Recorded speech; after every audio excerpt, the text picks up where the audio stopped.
The real estate transaction follows a very specific path from start to finish. But sometimes as you're traveling along that path, detours are going to show up. Sometimes they're expected, other times they're unexpected. So on this show, we'll talk about myths, closing snags, and other issues. It's The Real Estate Show.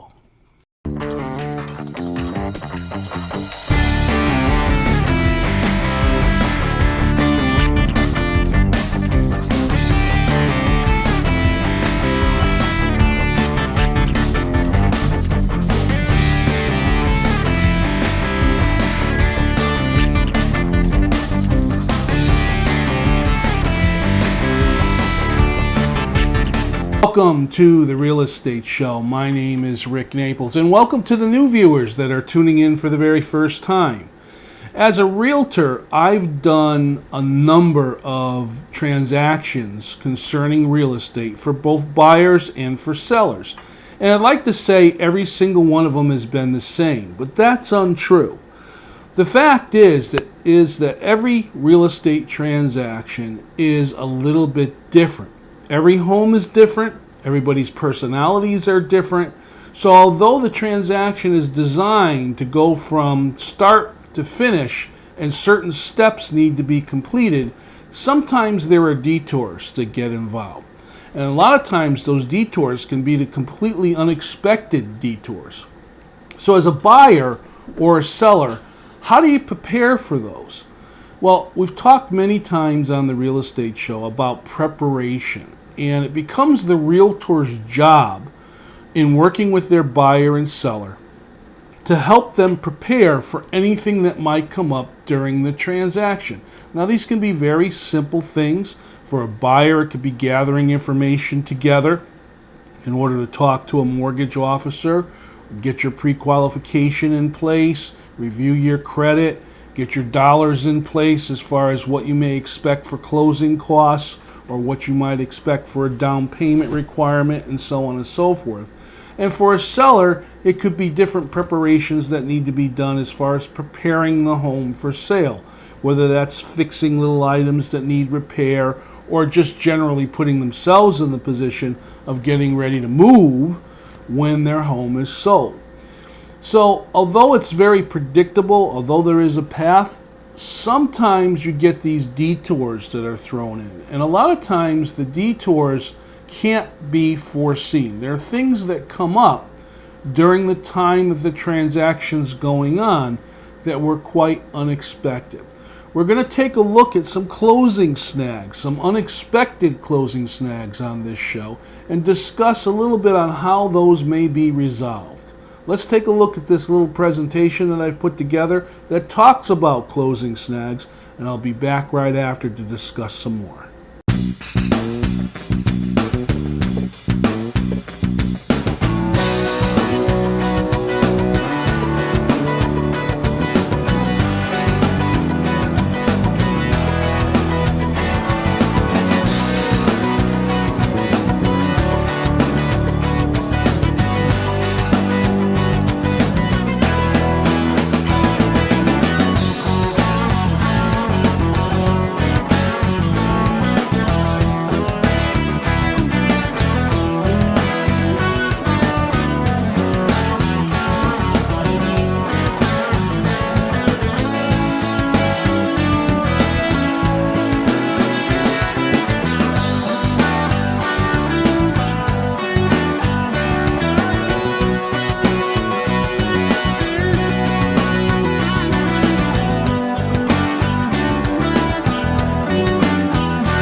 You've heard the term title search or title insurance, I'm sure, when you're looking into real estate.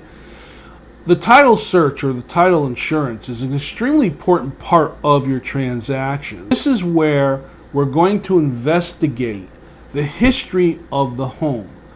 Sometimes title search companies may go back as much as 50 years when they're looking as far as how the title is transferred from owner to owner. You see, you can't occupy the home you wish to buy unless the title can convey to you free and clear. And that means there are no clouds or no liens on that title that might carry over to you. So the title company is going to go through and look at all the records and make sure that there's nothing that's there that may cause your closing not to happen. Now, as you saw in the presentation, some of the things that can come up can be quite surprising. You know, paperwork is paperwork, and although we like to think paperwork is very precise and it's always accurate and it's always done the way it's supposed to be done, sometimes paperwork doesn't get done. And what I mean by that is when it comes to filing with the town that a house may be in, sometimes that the things don't go through the way they should. There may be an old deed that was changed and it wasn't changed at the town hall. Or there could be a mortgage that was paid off and for one reason or another the lien was not released on the property. And it could be years back. It could be a very simple thing that was overlooked. So until those things are cleared up, you're not going to be able to close on your home. So title insurance becomes a very important part of your closing process. It's there to protect you should anything happen.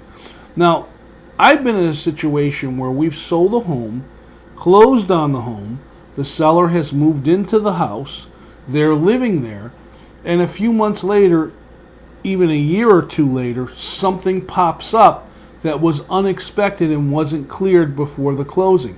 And sometimes it happens when the seller goes to sell a house. All of a sudden they're trying to sell their home and they find something in the title background that prevents them from being able to do that because it wasn't caught the first time around. So very important when you're looking at your closing status to talk to your attorney and look at title insurance to help protect you of any of these surprises or snags that may come up. The other thing that I wanted to talk about is some of the myths that are involved as far as the search process in the real estate transaction itself. I'm going to highlight 3 here, and then I'll show a little presentation that kind of goes over a number of other different myths. The first one I want to talk about is when it comes to a buyer looking for a home.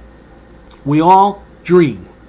We all have ideas of what we would like when it comes to purchasing a home, what we need, what we want, location, neighborhood, and so on and so forth. And with all the information that's available out there, there's just a barrage of different things that you can do in order to look for a home. The problem is a lot of buyers will start searching the internet sites or looking in the newspapers or driving around town and start looking for houses before they actually know what they can afford. And this sets them up for great disappointments. I've heard stories and I've talked to buyers before where they have their heart set on buying in a specific area and they think it's going to be a very easy thing to do, and then they've gone and talked to a mortgage officer and found that for one reason or another they're not able to get the mortgage level or the type of mortgage they would need in order to purchase that home. So you kind of got to step back a little bit. Before you actually tease yourself by looking at all the stuff that's available on the internet and all the homes that are up for sale, make sure that you step back and see what you can afford and then look within that range so you don't set yourself up for disappointment. The other thing I wanted to talk about is one of my favorite things, and you saw it in the presentation, or you'll see it in the presentation when it comes up, and that is you don't need a realtor in order to sell or buy a home. Now, of course, I'm a realtor. Everyone that watches this show, everyone that's worked with me knows that I'm a licensed realtor. So obviously, I'm very pro-realtor. But let's step back a moment. The real estate transaction has a lot of ins and outs, and most people don't do a lot of real estate transactions during their lifetime. Codes change, laws change, procedures change, disclosures change. A number of different things go on. So unless you're involved in the industry on a regular basis, you might be caught off guard. Realtors are there to be the guide. They help guide you through the process of the real estate transaction. It's their job, it's their industry, it's their career. They stay up to date on all the different things that are going on. They're also a good source of information when questions come up. If they don't have the answer themselves, they have the ability or they have the contacts to direct you to those people or those programs that will have those answers for you. The real estate transaction can be very involved. It's not as simple as making an offer and everybody signs it and then you close on the house. There are a number of different things that need to come up. So I give basic advice.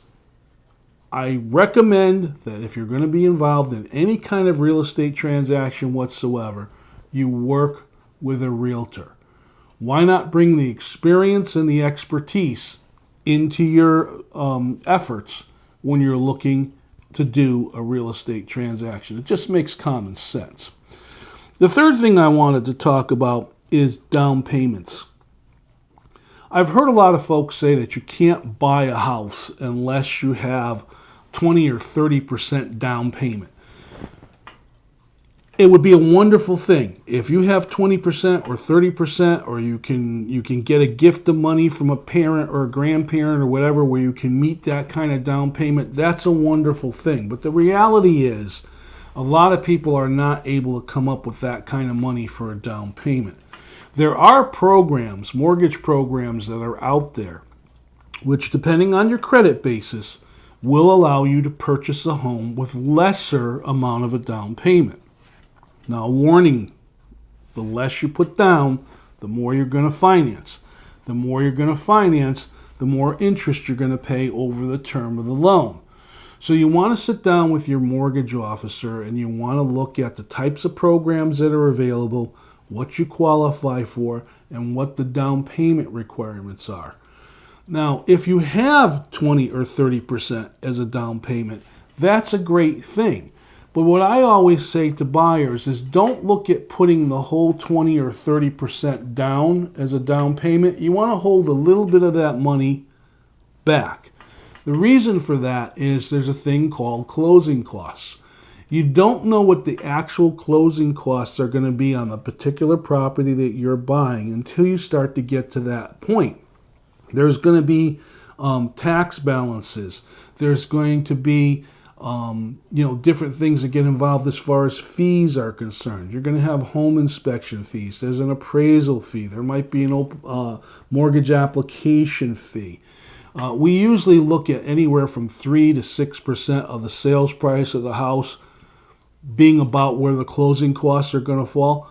But then again, it depends on the mortgage program you're in, because part of your closing costs could be points on the mortgage.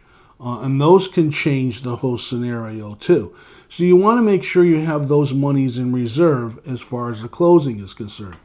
Now, a closing cost or costs can be negotiated with the seller and made part of the offering agreement, but that's something you need to talk to your realtor about, because when you're approaching a seller and you're making an offer, any attachments or addendums that you add to that offer may deter its ability to get accepted by the seller. In other words, you may lessen your odds in being able to get the house, especially if you find yourself in a competitive situation where there are other people making offers on that home.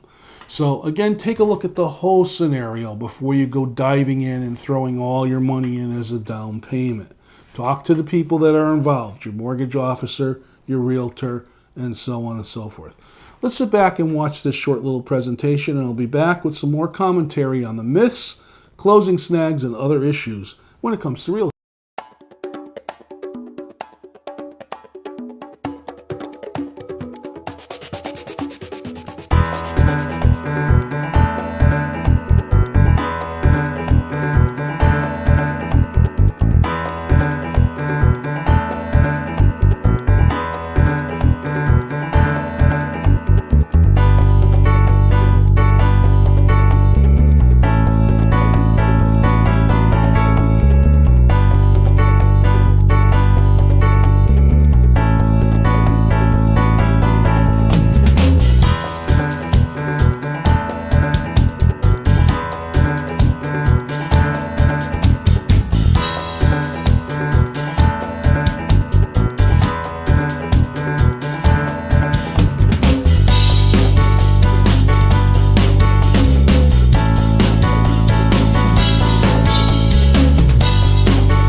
I had a buyer one time tell me that this happened to be their second home that they were purchasing. They lived in their home for a number of years. We were selling that home. They were buying another home, and they were telling me about their experience when they bought the home that they were living in at the present time. And one of the things that came up is they got to the closing table to close on the home and discovered that the seller who was selling the home didn't actually own the house and had no rights to sell the home. Now, it was an unusual situation. It happened to be a house that was owned by an older woman. It was the son that was looking to sell the house, but the transfer of ownership or the quitclaim deed or whatever it had been done hadn't been properly filed. So the son didn't have the legal right to sell the property for the mother. Thus, they weren't able to close. And everything got delayed like a couple of weeks while they did a little bit of two-stepping in order to get the proper paperwork put in place. But it was amazing that that didn't come up until they actually got to the closing table. And this is why I mentioned earlier why title insurance is so important, because it finds these different things that could be a problem, that could be a snag and delay your closing. It obviously went well. They obviously took title to the house, and then they were in a situation of going forth and looking to buy another house. But their question to me during the buyer's interview was, can you please make sure that the home we're looking to buy, that the seller who's selling that home is actually the true owner of that home? We don't need this situation to happen again. Let's sit back and watch this small presentation, and then I'll be back with the real estate mailbag.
The real estate mailbag is the part of the real estate show where I get to address questions that are emailed into me, asked to me when I'm out and about, or even asked to me by fellow realtors when we're having general conversations. And I got an email recently that kind of stunned me.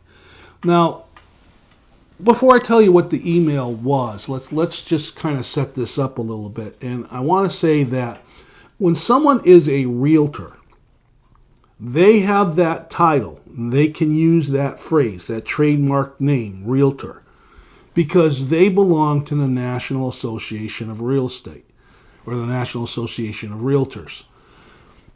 The National Association of Realtors requires that all realtors abide and live up to the National Association of Realtors Code of Ethics in the way that they conduct themselves and the way they represent themselves and do business. And there's a lot of guidelines in the Code of Ethics to follow, even when it comes to simple advertising of a home that a realtor may have listed. Now, the reason why I've said that is the email came up and it asked the question, what do you do if your realtor lies? Now, I was kind of surprised when I read that email because I've heard stories of some realtors doing practices that aren't the way things are supposed to be done, but very few far and in between. Myself have conducted myself at such a professional level over all the years that it kind of surprises me when I hear somebody say their realtor lied to them. Now, if you look at it and you do a little bit of research, sometimes it's just a miscommunication. It's not actually a lie. But what happens if the realtor has lied to you? This particular email was based on a situation where the buyer had purchased a home that the realtor owned. The realtor had purchased the home, fixed it up, and did what's called a flip. In other words, they were reselling the home. And in their hurry to flip the home, they had failed to disclose a specific item that was on the deed of the home. And the buyer didn't find out about it until later on. So the question was, did the realtor lie, or my realtor lied about this certain encumbrance on the deed? When I had asked if there was any limitations, they said, oh, no, there isn't. And it turned out there was. What kind of recourse do I have? Well, of course, you can always hire a real estate attorney and have the attorney look into the situation to see if there was any fraud that was committed. That's one thing. The other thing that you can do is you can go to that realtor's broker and explain the situation and see if the broker is willing to help you out with any remedies that may be found.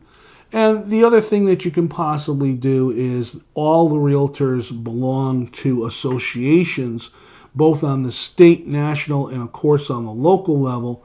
You can always go to their local association and file a complaint. That complaint would be heard and a remedy eventually would come up in order to solve the issue, whatever it might be. My name is Rick Naples, and this has been The Real Estate Show. I thank you all very much for watching. I'll see you next time.